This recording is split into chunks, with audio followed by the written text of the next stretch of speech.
እዚ ሰብ ራንቪር ይበሃል። ኣብዚ ሕጂ ግዜ ናይ ህንዲ ወተሃደር እዩ። ኣዝዩ ዝፈትዋ ኒሃን ዝተባህለት ኣፍቃሪት ድማ ነይራቶ። እንተኾነ ግን በቦኣ ምኽንያት ይፈላለዩ። ኒሃን ሓንቲ ጓል ኣላታ። እቲ ዝሕዝን ነገር ግን ነቲ ሓንቲ ጓል ይሰርቅዋ። ኣቦኣ ድማ ካንሰር ይሓምም። ኒሃን ብዙሕ ፀገማት ተደራሪብዋ ኣብ መወዳእታ ሕማቕ ውሳኔ ትወስን። ናይ ሎማዓንቲ ፊልምና ባጊሂቱ ዘርእስታ ኣዝያ መሳጢት ፊልም እያ። ከምኡ ድማ እዛ ቻነል 1500 ሳብስክራይበርስ ኣብ ዝኣተወትሉ ጊዜ ብምርጫኹም ተኸታታሊ ሲሪየስ ሙቪ ክጅምረልኩም እየ። ካባኹም ዝድለ እታ ክስራሐልኩም ትደልይዋ ተኸታታሊት ሲሪየስ ሙቪ ኣብ ኮመንት ምጽሓፍን ነዛ ቻነል ሳብስክራይብ ምግባር ጥራይ እንዳበልኩ ናብታ ፊልም ክሕልፈኩም። ፊልምና ክጅምር ከሎ ንኒሃን ክልተ ሰረቕቲ መጺኦም ካብ መኪናኣ ብሓይሊ ውፅኦም ምስ መኪናኣ ኣጋጭዮም ርእሳ የስሕትዋ። ኣብ ቀጻሊ ድማ ኣብ ሆስፒታል ደቂሳ ኸላ ንርኢ። እዚ ምስ ተፈጠረ ድማ ድሕሪ 2 ወርሒ ኒሃን ኣብ ቤት ጸሎቶም ከላ ንርኢ። ናይቲ ቤት ጸሎቶም ኣገልጋሊ ሳዳርጂ ናብኣ ይመጽእ እሞ ናብዚ ብተደጋጋሚ ክትመጽእ ርኤኪ ተስፋ ከም ዝቖረጽኪ ድማ ተረድየ ኣለኹ። እንተኾነ ግን ፈጣሪ ገድፈክን እዩ፣ ፈጣሪ ሰናይ እዩ ይብላ። ሕጂ ድማ ካፒተን ራንቪር ንዝተፈላለዩ ኣሸበርቲ ክቕጥቅጦም ከሎ ንርኢ። እንደገና ድማ በዚ ተግባሩ 3 ኣሸበርቲ ብምቕታሉን ናብቲ ናይ ወተሃደራት ሓላፊ ንሕቶ ይቐርብ። ነቶም ኣሸበርቲ ዝቐተለሉ ምኽንያት ምስ ተሓተተ እቶም ኣሸበርቲ ናይ ሃገሮም ባንዴራ ከቃጽሉ ስለ ዝረኸብክዎም ይብል። ኮሎኔል ራጂም ድማ ክትቅጽዓለካ ኢሉ 25 ኪሎ ሜትር ኣብ በረድ ዘለዎ ቦታ ናይ እግሪ ጉዕዞ ንኽኸይድ ይእዝዞ። ራንቪር ድማ መቕጻዕቱ ምስ ወደአ ምስ ዓርኩ ኣብ ገዝኦም ኮፍ ይብል። እቲ ዓርኩ ድማ ናብ ሞባይልካ ብዙሕ ጊዜ ይድወለልካ ነይሩ ይብሎ። ነታ ሞባይሉ ሒዙ ምስ ረኣየ ድማ ናይ ቀደም ኣፍቃሪቱ ኒሃን ነይራ። ምቕባል ምስ ኣበያ ድማ ናይ ድምፂ መልእኽቲ ሰዲዳትሉ ነይራ። ድሕሪ 4 ዓመት ብምድዋላ ይቕሬታ ኢላ ትጅምር። ቀጺላ ድማ ሓገዝካ ይደልየ ትብሎ። መልእኽታ ምስ ሰምዐ ድማ ናብቲ መራሒኡ ኸይዱ ናይ ሓንቲ ሰሙን ናይ ዕረፍቲ ፍቓድ ይወስድ። ናብ ጎሃ ክኸይድ ይጅምር። ብሓሳቡ ድማ ናይ ቀደም ክሓስብ ይጅምር። ኒሃን ኣብ ኮሌጅ ንርያ ማሓዛኣ ድማ ንራንቪር ንኽትርብሽ ሞባይል ትድውለሉ። ራንቪር ድማ ብድሕሪየን ይመጽእ። እንተኾነ ግን ንኒሃን ይረኽባ ይረኣዩ እሞ እሱ ድማ ይፈትዋ። ኣብ ቀጻሊ መዓልቲ ኒሃን ምስ ኣቦኣ እንዳተዘራረበት ከላ ራንቪር ይመጽእ እሞ ኣብ ቅድሚ ኣቦኣ ይፈትወኪ ኢልዋ ይኸይድ። እንተኾነ ግን ኣቦኣ ካብ ከምዚኦም ዓይነት ኣወዳት ክትርሕቕ ከም ዘለዋ ይነግራ። ራንቪር ባስኬትቦል ምስ ኣዕሩኽቲ እንዳተጻወተ ከሎ ኒሃን መጽያ ቁጽሪ ሞባይል ሂባ ትማሊ ኣዘራርባኻ ደስ ስለ ዝበለኒ እዩ ትብሎ። ድሕሪ ጊዜ ድማ ይፋተው። ኣፍቃሪት ኣይኮነ ድማ ይብላ። እንተኾነ ግን ኒሃን መልሲ ይሃበቶን። ብዝቕጽል ድማ ናይ ቀደም ኣፍቃሪያ ከመይ ገይሩ ገዲፍዋ ከም ዝኸደ ትነግሮ። ንዓኻ እውን ክስእነካ ኣይደልን እየ ትብሎ። ራንቪር ድማ ክሳብ ክንደይ ከም ዘፍቀራን እንደገና ድማ ገዲፍዋ ከም ዘይከይድን ቃል ይኣትወላ። ካብቲ ዝታ ምስ ተመለስና ድማ ራንቪር ንኒሃን ኣብ ሬስቶራንት ይረኽባ። ራንቪር ድማ ኣብ ኒሃን ዘይተለመደ ኣዘራርባን ኣብ ፍርሓት ከም ዘላን የስተውዕል። ከም ዘይተመርዓወን ወተሃደር ድማ ከም ዝኾነ ይነግራ። ኒሃን ድማ ሓንቲ ጓላ ከም ዘላታን እንተኾነ ግን ጓላ ካብ ትጠፍእ 2 ወርሒ ከም ዝኾነ ትነግሮ። ንራንቪር ድማ ጓላ ንኽደሊ ንኽሕግዛ ተሓቶ። ራንቪር ድማ ንኽሕግዛ ይውስን። ብዝቕጽል ድማ መኪና ንምክራይ ንኣክመን ይረኽቦ። ወተሃደር ምዃኑ ምስ ተረድአ ድማ ንራንቪር ዓርኩ ክገብሮ ይፍትን። ራንቪር ድማ ደጊሙ ምስ ኒሃን ይራኸብ። ኒሃን ብዙሓት ሰባት ጓለይ ንኽደልያ ንኽሕግዙኒ ንብዙሓት ሰባት ሓቲተ ወላ ሓደ ይሓገዘንን። እንደገና ድማ እቲ ናይ ቀደም ዝኣተኻለይ ቃል ኣይትረስዕ ትብሎ። ራንቪር ድማ ንፖላይስ ሓቢር ክዲኺ ኢሉ ይሓታ። ንንዳ ፖሊስ ከይደ ዋላ እንተሓበርኩ ክሕግዙኒ ፍቓደኛታት ኣይኮኑን ትብሎ። ንሶም ዝደልይዎ ድማ ነቲ ፋይል ንኽዕጾ ከም ዝኾነ ትነግሮ። ናብ እንዳ ፖሊስ ድማ ብሓደ ይኸዱ። ነቲ ኢንስፔክተር ድማ ቤተሰበይ ኢላ ንራንቪር ተፋልጦ። እቲ ኢንስፔክተር ድማ ናይ ጓላ ፋይል ከም ዝተዓጸወ ይነግራ። ራንቪር ድማ ነቲ ናይ ጓላ ፋይል እንዳረኣየ ከሎ እቲ ኢንስፔክተር ካብ ኢዱ ይወስደሉ። እንደገና ንኒሃን ድማ ስነ ስርዓት ብዘይብሉ ኣዘራርባ ክዛረባ ይጅምር። ራንቪር ሓሪቑ ነቲ ኢንስፔክተር ብቦክሲ ሃርሞ ነቶም ኣብቲ እንዳ ፖሊስ ዘለዉ ፖላይስ ድማ ክቕጥቅጦም ይጅምር። ኒሃን ደው ተብሎሞ እቶም ፖላይስ ድማ ይሕዝዎ። ምሸት ድማ ንኒሃን በቃ ናብ ገዛኸ ኸይዲ ይብልዋ። ኣብ ውሽጢ ግን ራንቪር ኣሲሮም ይቕጥቅጥዎ። ኣብ ሕቑኡ ዘሎ በሰላን ኣብ ጅቡኡ ዘሎ ታሴራን ምስ ረኣዩ እቲ ኢንስፔክተር ራንቪር ወተሃደር ከም ዝኾነ ይፈልጥ። ናይቲ እንዳ ፖሊስ ጀነራል ሽርጊል ናብቲ እንዳ ፖሊስ ይመጽእ። ሽዑ ንሽዑ ድማ ንራንቪር ብቕልጡፍ ንኽፈትሕዎን ናብ ናቱ ኦፊስ ድማ ሒዞሞ ንኽመጹ ይእዝዞም። ራንቪር ድማ ኣብ ሕገ መንግስቲ ፖሊስ ንወተሃደር ከኣስሮ ይክእልን እዩ ተባሂሉ ዝተጻሕፈ ነቲ ዳይሬክተር ይዘክሮ። እቲ ዳይሬክተር ድማ ሕጂ ኣብ ዕረፍቲ ስለ ዘለኻ ከም ወተሃደር ኣይትቝጸርን ኢኻ ሲቪል ኢኻ ይብሎ። ካብ ኮነሬል ራንጂም ድማ ሞባይል ይድወለሉ። ራንቪር ነቲ ኮሎኔል ከዘራርቦ ኸሎ ብንግሆ ተመሊስካ ናብቲ ካምፕ ምጻእ ይብሎ። ናይቲ እንዳ ፖሊስ ዳይሬክተር ዓርከይ ተዘይከውን ነይሩ ኣብ ቤት ማእሰርቲ ጊዜኻ ምሕለፍካዮ ነርካ ይብሎ። ራንቪር ድማ ትእዛዙ ተቐቢሉ ምስ ሃክመን መንገዲ ብንግሆ ይጅምር። ሃክመን ድማ ኣብ ክልተ ሓሳብ ኮይኑ ይኸይድ ከም ዘሎ ስለ ዝፈለጠ ኩሉ ጊዜ ርእስኻን ልብኻን ተዘይተሰማሚዖም ንልብኻ ስማዓዮ ይብሎ። ራንቪር ድማ ንኒሃን ዝኣተወላ ቃል ዘኪሩ ነታ መኪና ደው ኣብላ ይብሎ። ጓላ ካብ ዝተወሰደትሉ ቤት ትምህርቲ ድማ ይመጽእ። ናይታ ቆልዓ ምጥፋእ ንኽምርምር ድማ ነታ ዳይሬክተር ናይቲ ቤት ትምህርቲ የዘራርባ። እንተኾነ ግን ዝኾነ ዓይነት ጠቃሚ ነገር ኣይነገረቶን። ራንቪር ኣብቲ ፊት ቤት ትምህርቲ ዘሎ ካሜራ ይርኢ። ኣብቲ ከባቢ ዘለዉ ሰባት ድማ ስለ ናይታ ቆልዓ ምጥፋእ ክሓቶ ምስ ፈተነ ንኽምልሱ ፈቓደኛታት ኣይነበሩን። ራንቪር ድማ ንኒሃን ኣብ ገዛኣ ይረኽባ። ኒሃን የሸግረካ ስለ ዘለኹ ይቕሬታ ትብሎ። ንሱ ድማ ንስኺ ጥራይ ተረጋጊ ይብላ። እንደገና ድማ ናይ ጓላ ስእሊ ንኽትህቦ ይሓታ። እንተኾነ ግን ኒሃን ወላ ሓንቲ ስእሊ የብለይን ትብሎ። ራንቪር ድማ በዚ ስንብድ ሕቶ ድማ ይኾኖ ንበዓል ቤታ ሓዉ ናብቲ ገዛ ክኣቱ ኸሎ ትሪኦ። ንራንቪር ድማ ከይረኣየካ ወይ ተሓባእ ወይ ድማ ኺድ ትብሎ። ራንቪር ከይከደ ተሓቢኡ ሰኒን ኒሃንን ዝዛረብዎ ዘለዉ ነገር ክሰምዕ ይጅምር። ሰኒም ሓሽሽ ክጥቀም ከሎ ይሪኦ። ሰኒ ምስ ከደ ድማ ራንቪር ካብቲ ዝተሓብኦ ወፂኡ ናይ ሰኒ ኣድራሻን ቁፅሪ ሞባይልን የሓታ። ንሱ ምስ ደወለሉ ቁፅሪ ሞባይሉ ይሰርሕን እዩ ነይሩ። ሽዑ ድማ ራንቪር ናይ ቀደም ዓርኩ ንሱኪ ይረኽቦ። እቲ ዓርኩ ድማ ናይ መርዑ መዓልቲ ነይሩ። ናብቲ መርዓ ድማ ይወስዶ።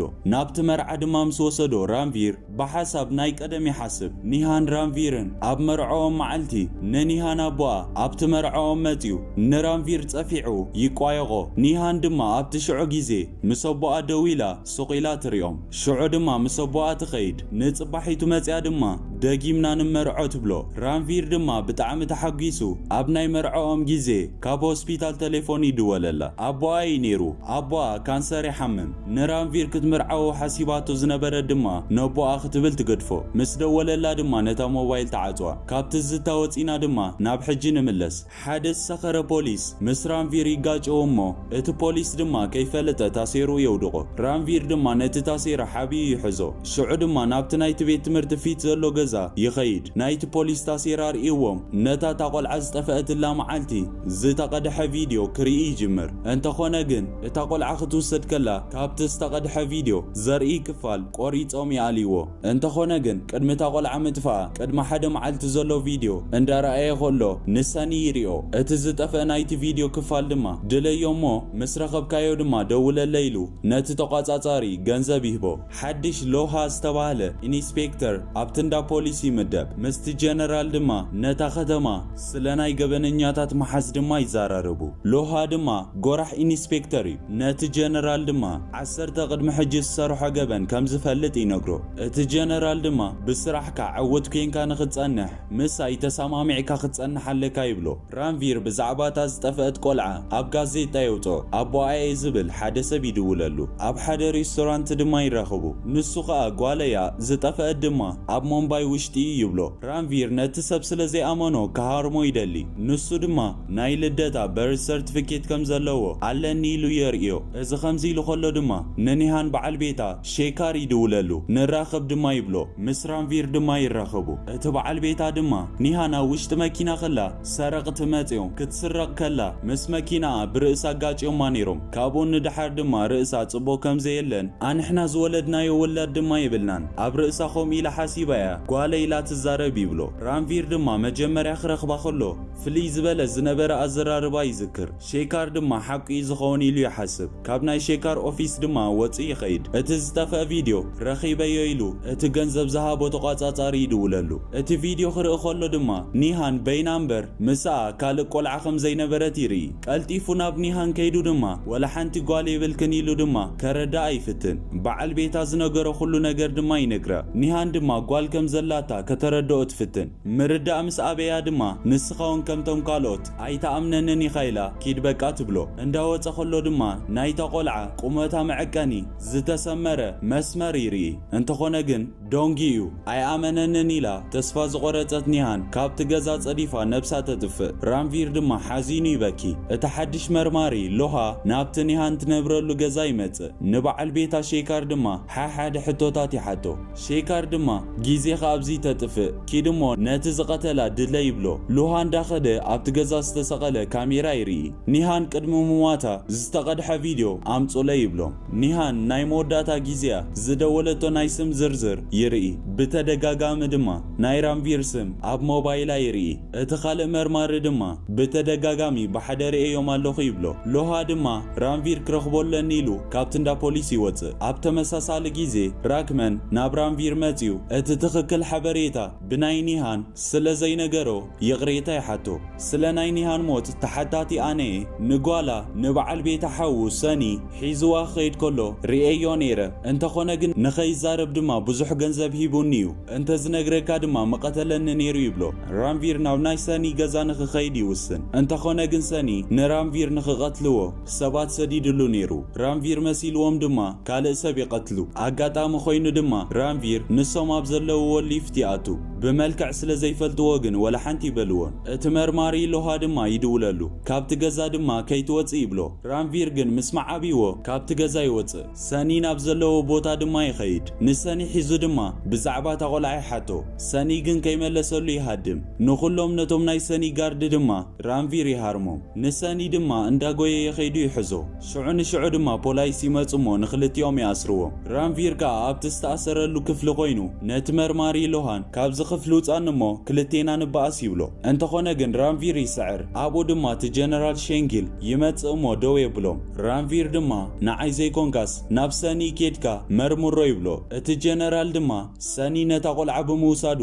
እንታይ መርትዖለካ ይብሎ ራንቪር ድማ ኣክመን ምስክር ኣሎ ይብሎ ሸርጊል ድማ ንኣክመን ይምርምሮ ኣብ ቤት ፍርዲ ድማ ትምስክር ዲኻ ይብሎ ንሰኒ ድማ ክምርምር ይኣቱ ሰኒ ግን ሽጉጥ ሒዙ ይኣትዩ ነይሩ ናብኡ ሽጉጥ ምስ ዓቀነሉ ድማ እቲ ጀነራል ተኪሱ ይቐትሎ ራንቪር ድማ ንሰኒ ሒዙ ይእዊ ምኽንያቱ ኸኣ ነታ ቆልዓ ዝሓብአሉ ቦታ ከይተዛረበ እዩ ሞይቱ ራንቪር ንሸርጊል ንዓይ ዝስማዓኒ ብፍጹም ንዓኻ ይስማዓካኒ ከምኡ ስለ ዝኾነ እዩ ይብሎ ሸርጊል ድማ ከመይ ገይሩ ሙሉእ ቤተሰቡ ነፍሰ ጾር በዓል ቤቱን ኣብ ካልኣይ ዓመቶም ከም ዝሰኣና ዝሕዝን ናይ ህይወት ታሪኹ ይነግሮ ንራንቪር ድማ ምስ ኒሃን ዘለዎ ርክብ ይሓቶ ራንቪር ድማ ፍቁራት ከም ዝነበሩን ብኸመይ ኣቦኣ ከም ዝፈላለዮምን ይነግሮ እንደገና ድማ ድሕሪ ክንደይ ዓመታት ደው ኢላትሉ ከም ዝተራኸቡ ይነግሮ ራንቪር ንኒሃን በዓል ቤታ ሼካር ናቱ ሰባት ሰዲዱ ከኣስሮ ከም ዘለዎ ይነግሮ ንሱ ድማ ብዘይ ዝኾነ መርትዖ ስቑኢልና ክንሕዝን ክንኣስርን ኣይንኽእልን ኢና ይብሎ ካልኦት ሰባት ድማ ናብ ኣክመን መጺኦም ይቕጥቅጥዎ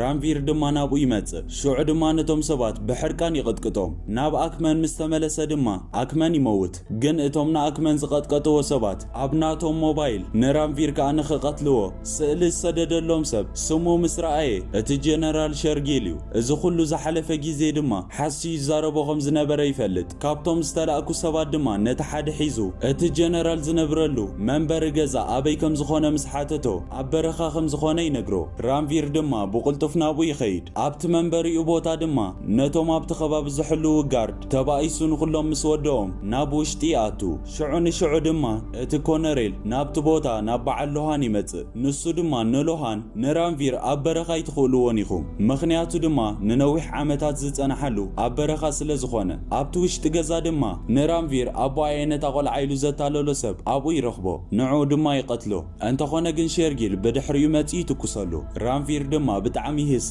እዚ ኩሉ ነገር ድማ ንምንታይ ከም ዝገበሮ ይነግሮ ነታ ቆልዓ ዝረኸብክዋ ኣቦኣን ሓውን ክቀትልዋ ምስ ደለዩ ኣነ ነታ ቆልዓ ረኺበያ ይብሎ እንደገና ድማ ነኒሃን በዓል ቤታ ነኒሃን ብጣዕሚ ጸላ ከም ዝነበረን ርእሳ ሓሚማ ኢሉ ንኽእምን እዚ ኩሉ ነገር ከም ዝገበረ ይነግሮ ነታ ቆልዓ ሓቢኡ ውላድ ከም ዘይብላን ጥዒቲ ከም ዘይኮነትን ንኽስማዓ ንኽገብር ኢሉ ከም ዝኾነን ብኸምኡ ድማ መደቦ ከም ዝኾነሉን ይነግሮ ራንቪር ድማ ክትንክፍዋ ዘይነበረኩም ጓል ኢኹም ከምዚ ጌርኩም ኢሉ ዘይሓሰቦ ይሃርሞ ሸርጊል ድማ ካልኣይ ግዜ ንኽትኩሰሉ ሽጉጡ ምሰልዓለ እቲ መርማሪ ኢሉሃ መጽኡ ብድሕሪቱ ተኪሱ ይቐትሎ እንደገና ኸ ሕጂ ካብቶም ገበነኛታት ነዛ ከተማ ኣጽርያ ይብል ራንቪር ድማ ሕጂ እውን ስምዒቱ ምቁፅጻር ኣብዩ ኣዝዩ ይሓርቕ ምኽንያቱ ድማ ክሳብ ሕጂ ነታ ቆልዓ ይረኸባን እንተኾነ ግን ድሕሪ ቁሩብ ደቃይቕ እታ ቆልዓ ካብቲ ገዛ ትወፅእ ራንቪር ድማ ነታ ቆልዓ ስለ ዝረኸበ ናይ ሓጎስ ንብዓት ይነብዕ ሎሃ ምርመራ ገይሩ እታ ቆልዓ ንሼካር ጓሉ ከም ዘይኮነት ይፈልጥ ምኽንያቱ ሼካር ኣይወልድን እዩ ንራንቪር ድማ